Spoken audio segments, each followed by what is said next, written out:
दोस्तों, आज एक्चुअली इस टॉपिक पे बात करने का मेरा मन इसलिए हुआ क्योंकि कल मेरे एक ब्राह्मण मित्र का फोन उत्तर प्रदेश से आया और उन्होंने मुझसे एक सवाल किया। उस सवाल ने मुझे बहुत झकझोर के रख दिया, काफी मुझे विचलित किया। उनका सवाल ये था कि भैया आजकल अपने ब्राह्मणों की लड़कियां दूसरे कास्ट में या दूसरे रिलीजन में, धर्म में शादी क्यों कर रही हैं? तो इसका क्या कारण है? मैं रात भर सोचता रहा कि मैं इनको क्या जवाब दूं ताकि उन्हें पता लगे कि हमारे हिंदू धर्म की बेटियां या ब्राह्मण जाति की बेटियां दूसरे धर्म में, दूसरी जाति में शादियां क्यों कर रही हैं। एक्चुअली मेरे हिसाब से ये सारा खेल जो है, दूसरी जाति, दूसरे धर्म में शादियां कर रही हैं जो बेटियां, उसका एक ही कारण है, वो है दहेज।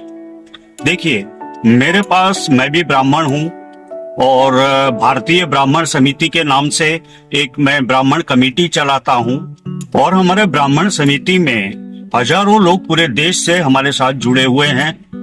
और मैंने एक चीज ऑब्जर्व की, लोगों के बायोडाटा भी हमारे पास आते हैं और हम उनको, अपने जरूरतमंद लोगों को फॉरवर्ड भी करते हैं। तो मैंने एक चीज नोट की कि जो ब्राह्मण की बेटियां या हिंदू की बेटियां दूसरी जाति में या दूसरे धर्म में जो शादियां कर रही हैं, उसका कारण है दहेज। तो उसका सबसे पहला कारण यह है कि लड़के वाले लड़का 25-27 साल का हो जाता है, तब तक ये सोचते हैं कि जब बढ़िया दहेज मिलेगा तब हम करेंगे, तब तक हम देखते आने दो लोगों को। तो बढ़िया से बढ़िया दहेज जो दे पाएगा हम उसी से शादी करेंगे अपने बेटे की। इसी चक्कर में उनका बेटा 32, 35, 36 हो जाता है। अब मामला आता है, अभी भी उनको दहेज चाहिए। बच्चा 35 का हो चुका है, लेकिन उन्होंने पढ़ाया है, लिखाया है, ये किया है, वो किया है, अब उनको अभी भी दहेज चाहिए। और पोजीशन ये बन रही है कि 35 पे कोई अपनी 20 साल की, 18 साल की, 22 साल की लड़की तो देगा नहीं, और दे भी दे, कोई देना चाहे भी तो ये 35 साल के बुढ़े को दहेज भी चाहिए। तो सबसे जो मेन कारण है इंटरकास्ट मैरिज का या इंटर रिलीजियन मैरिज का, वो यही है कि लड़के वाले ये सोचते हैं कि भाई अभी तो मेरा लड़का 25 का हुआ है, अभी तो 27 का हुआ है, अभी तो 30 का ही हुआ है, 32 का ही हुआ है, और जितना ज्यादा दहेज मिलेगा हम वहां शादी करेंगे, तब तक हम इंतजार करेंगे। और वो फिर 30, 35, 40 साल का लड़का हो जाता है और वो इंतजार ही करते रह जाते हैं। अब बात आती है कि लड़कियां क्यों, ब्राह्मण की लड़कियां किसी और जाति में शादी क्यों कर रही हैं, किसी दलित से कर रही हैं, किसी पटेल से कर रही हैं, या दूसरे धर्म में कर रही हैं, मुसलमान से कर रही हैं, क्रिश्चियन से कर रही हैं, किसी और से भी कर रही हैं। तो ब्राह्मण की लड़कियां ये क्यों कर रही हैं, सवाल ये है। तो उसका एक ही जवाब है कि मान लीजिए कि एक रिक्शा वाला है और उसकी 4 बेटियां हैं। अब पहली बेटी की उम्र है 22 साल, बराबर। अब वो देख रही है लड़की कि मेरे पिता दिन रात रिक्शा चला के जैसे तैसे करके हमारा पेट भर रहे हैं और हमारा पढ़ाई लिखाई देख रहे हैं, हमारा कपड़ा लत्ता देख रहे हैं, वो त्योहार देख रहे हैं। तो बड़ी मुश्किल से वो हमारा गुजर बसर कर रहे हैं रिक्शा चला के। तो अब वो जो पिता है रिक्शा वाला, वो जहां भी अपनी बेटी की शादी की बात करने जाता है तो उसको एक ही चीज सुनने मिलता है, गाड़ी कौन सी दे रहे हैं, कितना खर्चा करेंगे, बजट क्या है आपका। अरे भैया, दुकानदारी लेके बैठे हैं का? आए, आप तो ऐसे बजट पूछ रहे हैं जैसे हम कोनो गहना खरीदने निकले हैं। और वो पूछता है, भैया ठीक है, हम आपको अंगूठी चैन दिखाते हैं, आपका बजट कितना है। तो जब ये बाप 10 जगह, 20 जगह, 50 जगह ये सुनता है कि आपका बजट क्या है, गाड़ी कौन सी दे रहे हैं, कितना नगद देंगे, क्या क्या सामान देंगे, बारातियों का स्वागत कैसे करेंगे। अच्छा, मेन तो एक चीज और भी आती है कि इनके पूरे खानदान का लिफाफा देना है। फूफा हैं, अच्छा उनके खुद के 4-4 दामाद होंगे, लड़के वाले के खुद के 4-4 दामाद होंगे, उन दामादों को भी दीजिए, उन दामादों के माँ बाप को भी दीजिए, सबको दीजिए। उसके बाद अगर ये सब आप दे पाते हैं तो आप शादी कर सकते हैं।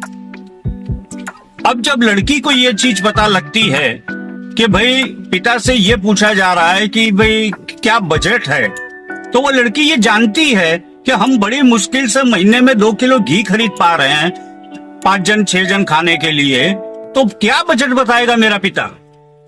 और फिर होता क्या है, वो लड़की धीरे धीरे अंदर से डिप्रेस हो जाती है। जब उसको डिप्रेशन हो जाता है तो वो ये सोचती है कि मेरे पिता घर भी बेच दें, रिक्शा भी बेच दें, सब कुछ कर दें, तो भी उनका बजट तो पूरा नहीं होगा। तो इससे बेटर है चलिए मैं ही कोई लड़का देख लेती हूं, कम से कम मेरे पिता का एक बोझा तो कम होगा। और अगर ये पिता अपना घर बार बेच के, रिक्शा बेच के या जमीन जायदाद जो बाप दादा से कभी मिली होगी उसको बेच के एक बेटी की शादी कर भी दे, तो बाकी के 3 का क्या, उसके लिए वो क्या करेगा। तो ये सारी बातें उस बेटी के दिमाग में आती हैं और फिर वो बेटी अपने हिसाब से ब्राह्मण होते हुए भी कभी पटेल से, कभी दलित से, कभी क्रिश्चियन से, कभी मुसलमान से, और किसी न किसी से जहां उसको ऐसा लगता है कि यहाँ दहेज नहीं मांगा जाएगा, और फिर वो बेटी अपने हिसाब से अपना पात्र ढूंढ लेती है। जब उसको ये महसूस होता है कि भाई यहाँ दहेज नहीं मांगा जाएगा और मैं अपना जीवन बसर जैसे तैसे भी एक बार कर लूंगी, लेकिन मेरे पिता को, मेरे परिवार को, मेरी बहनों को या मेरे और उससे भी एक छोटा भाई है उसको भी कोई तकलीफ ना पड़े। तो सबसे बड़ा कारण यही है इंटरकास्ट मैरिज का। खास तौर पे मैं इस समय ब्राह्मणों की बात कर रहा हूँ कि ब्राह्मणों की लड़कियां जब अन्य ओबीसी में, दलित में, SC ST में शादी कर लेती हैं तब सभी ब्राह्मणों को बुरा बहुत लगता है, बहुत बुरा लगता है। तब हल्ला भी बहुत मचता है, और इस तरह से उसके और उसके परिवार के साथ ट्रीटमेंट किया जाता है कि जैसे कि उन्होंने कितना घोर पाप कर दिया।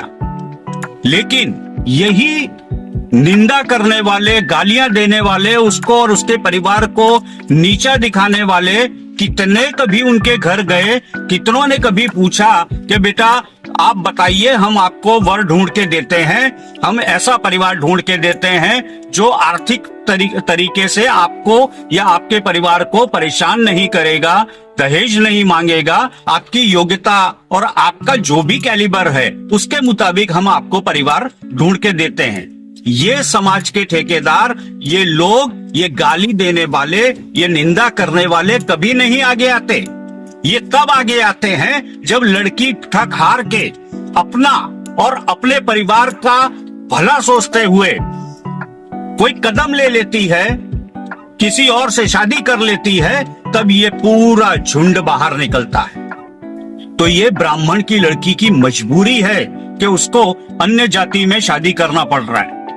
वो उसका शौक नहीं है, वो उसकी मजबूरी है, क्योंकि ब्राह्मण को चाहिए गाड़ी, बंगला, और वो अरे आज का ब्राह्मण तो गाड़ी मॉडल बता के गाड़ी लेता है, ये भी नहीं कहता है कि आप अपनी सुविधा के हिसाब से दे दीजिए।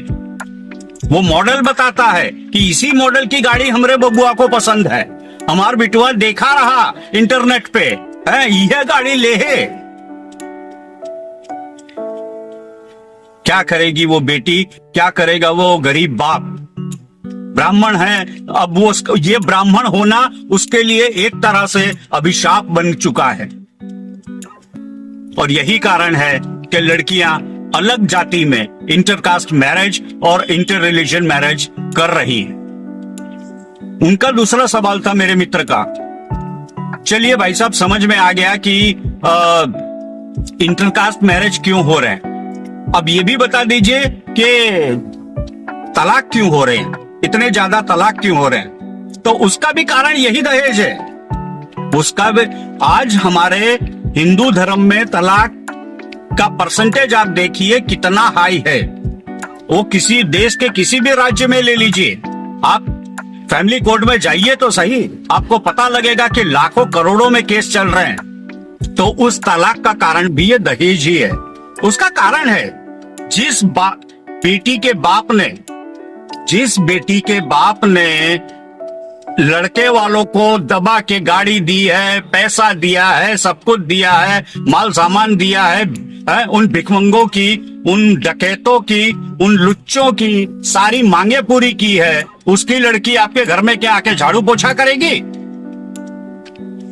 आप बताइए ना मुझे, मैं आपसे सवाल पूछ रहा हूं कि जिसने अपनी बेटी की शादी में 25 लाख से लेके 1 करोड़ तक खर्चा किया हो, वो उसकी बेटी क्या आपके घर में या किसी के भी घर में जिसने दहेज लिया है उसके घर में आके क्या झाड़ू पोछा करेगी? नहीं करेगी, कभी नहीं करेगी। वो एक ही बात बोलेगी, पैसा लेके आई हूं, दहेज लेके आई हूं, मेरे नखरे तुम सहो, तुम्हारे नखरे सहने में नहीं आई हूं। और यही कारण है कि फिर बेटियां किसी की नहीं सुनती। और फिर कई बार ये भी होता है कि माँ बाप भी कुछ इस तरह के होते हैं बेटियों के कि बेटा झुकना नहीं, हमने 50 लाख दिया है, हमने 1 करोड़ 2 करोड़ खर्चा किया है, बेटा झुकना नहीं, इनकी ऐसे तैसे कर देंगे, जरूरत पड़ेगी 25 लाख 50 लाख और इनके मुंह पे मार देंगे।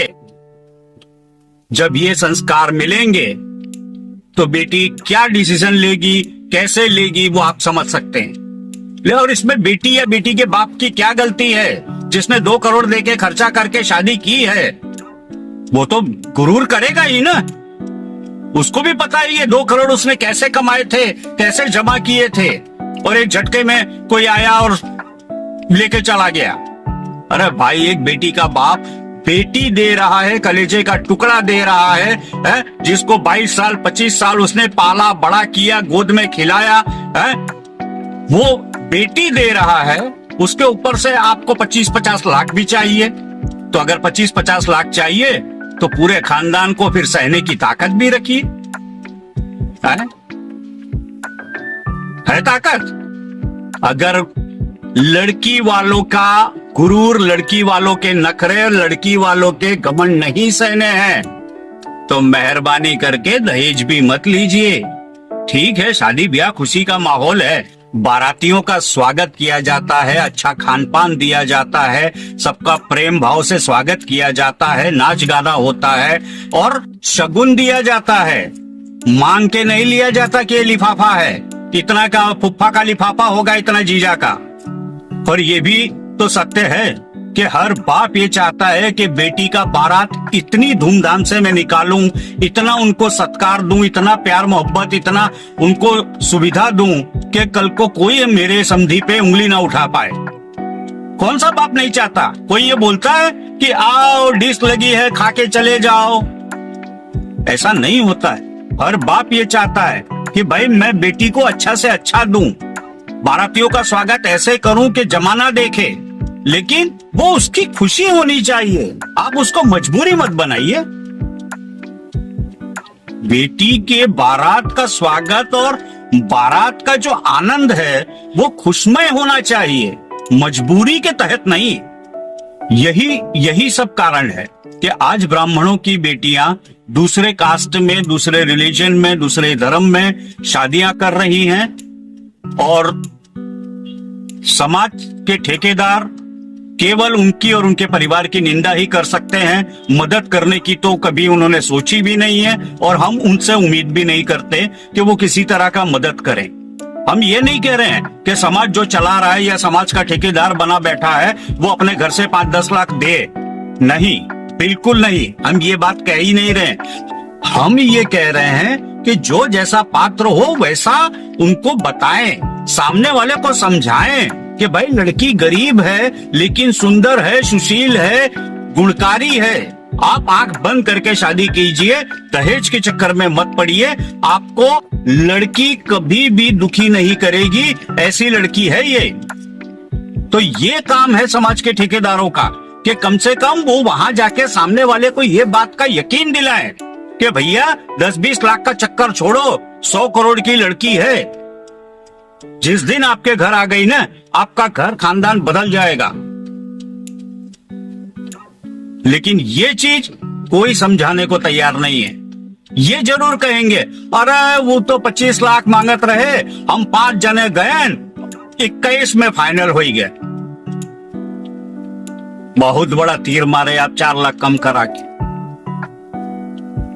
उसके बाद आप कहोगे कि समाज में 51,000 का चंदा दे दिया। घूम फिर के बात मैं एक ही कहना चाहता हूं कि ब्राह्मण की लड़कियां जो हैं वो इंटरकास्ट मैरिज इसीलिए कर रही हैं क्योंकि जो गरीब घर की है वही कर रही हैं। जो अमीर है, जो अंबानी की तरह pre wedding, post wedding, honeymoon wedding, फला फला जो भी है वो सब जो कर सकते हैं, उनकी बेटियों को ये चिंता नहीं है कि मेरा बाप कहां से दहेज देगा। वहां सब मैनेज हो जाता है। तकलीफ तो मिडिल क्लास और लोअर क्लास को आ रही है, जिसके घर में महीने 25-30 हजार बड़ी मुश्किल से कहीं फैक्ट्री में काम करके रिक्शा चला के जैसे तैसे आता है। जो बंदा, जो फैमिली मिलके 25-30 हजार रुपया महीने कमा रही है, वो आपको 25-30 लाख का दहेज कैसे देगी? जिस बाप ने 30 लाख का आज तक अपनी कमाई से, अपनी मेहनत से अगर एक मकान तक नहीं खरीद पाया है, उसके पास अगर 30 लाख होता तो खुद का मकान नहीं खरीद लेता। वो एक बेटी के लिए दहेज देगा और बाकी 2-3 जो बेटियां बचेंगी उनके लिए क्या करेगा? इसलिए दहेज प्रथा को बंद कीजिए। दहेज इसलिए नहीं शुरू हुई थी कि आप मांग के लें, आप जबरदस्ती लें, मजबूर करके लें। दहेज का मतलब था आदान प्रदान, शिष्टाचार। दहेज का मतलब होता है कि भैया हम अपने तरफ से पूरे परिवार को कपड़ा देंगे, हम ये देंगे, आप बारात में आएंगे, हम बढ़िया से बढ़िया खिलाएंगे। बच्चे के पास ये नहीं है, चलो हम कोशिश करते हैं कि हमारी बच्ची को इनाम से हम वो दे दें। तो दहेज प्रथा इसलिए कभी शुरू नहीं हुई थी कि आप किसी को मजबूर करें, लाचार करें और उसको अपना घर बेचने पे मजबूर करें या फिर उसे आत्महत्या करने पे मजबूर करें। दहेज एक नासूर है, हमारे समाज में, हमारे देश में एक नासूर बन चुका है और इस नासूर को मलहम लगाने का काम आज की पीढ़ी ही कर सकती है। वो कह सकती है कि हम में इतना दम है कि हम खुद अपना भविष्य तय कर सकते हैं, हम अपना भविष्य बना सकते हैं। अरे दहेज में 25 लाख की गाड़ी ले लोगे, क्या महीने 25,000 पेट्रोल भराने की औकात है? नहीं है। तब ये आएगा, चीख चीख के गाड़ी चलेगी कि भैया महीने 2,000 के पेट्रोल में महीना निकल जाना चाहिए। तो 25 लाख की गाड़ी चाहिए, महीने 25,000 का पेट्रोल भराने की हैसियत नहीं है। और यही कारण है कि आज बच्चियां इंटरकास्ट मैरिज कर रही हैं और यही कारण है कि तलाक भी हो रहे हैं, क्योंकि जिसने भर भर के दहेज दिया है वो अपना घमंड दिखाएगा, वो अपना गुरूर दिखाएगा। वो आपको यही समझता है कि 2 करोड़ 3 करोड़ खर्चा किया है, 1 करोड़ खर्चा किया है, जाएंगे कहाँ? भिखमंगों की तरह इन्होंने लिस्ट दी थी, हमने पूरा किया है, अब हमारी बेटी का जो भी मन करेगा, जैसा मन करेगा वैसे ही रहेगी। आपको उसके नखरे उठाने हैं क्योंकि आपने उससे दहेज लिया है, उसने आपसे दहेज नहीं लिया है। वो आपके नखरे और आपके परिवार के नखरे क्यों उठाएगी? तो इन मुद्दों पे दोस्तों थोड़ा सोचिए, समझिए। ये बहुत गंभीर मुद्दा है। इसको हम हंसी में भी टाल सकते हैं, हम इसको किसी का पर्सनल स्वार्थ भी कह सकते हैं, लेकिन जैसे जैसे ये नासूर और बढ़ेगा, तकलीफ तो और बढ़ेगी। आज लड़कियां नहीं मिल रही है लोगों को, और जिनको मिल रही हैं उन्हें दहेज चाहिए। तो जिन्हें दहेज चाहिए उन्हें फिर लड़कियां तो वैसे भी नहीं मिल रही हैं। तो रहिए बैठे ठन गोपाल, बजाते रहिए झुनझुना। ठीक है? जय हिंद, जय भारत।